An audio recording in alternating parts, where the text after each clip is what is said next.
আসসালামু আলাইকুম। এখানে নিচে কোন জোড় অবিজীয় সংখ্যা? আচ্ছা, অবিজীয় মানে কি এটা আমাদের আগে বুঝতে হবে।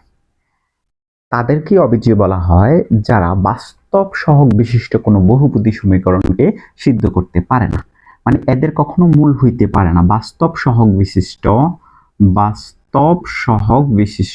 কোনো বাস্তব সহগ বিশিষ্ট বহুপদী মূলকে যারা সিদ্ধ করতে পারে না, ঠিক আছে?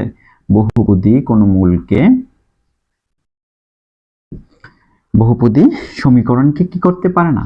সমীকরণকে সিদ্ধ করতে পারে না। সমীকরণকে সিদ্ধ করতে পারে না। তাদেরকে বাস্তব সহগ বিশিষ্ট সমীকরণ বহুপদী সমীকরণকে সিদ্ধ করতে পারে না এমন মূলগুলো হয়েছে, এমন মূলগুলো কি কি? এই ই এবং পাই, এই দুইটা মূল সাধারণভাবে এরা কোনো বাস্তব সহগ বিশিষ্ট সমীকরণকে সিদ্ধ করতে পারে না।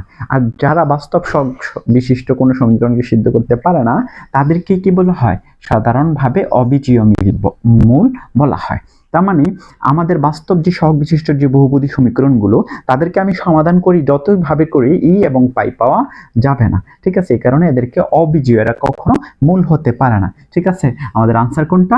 এটা আমাদের আনসার কোনটা?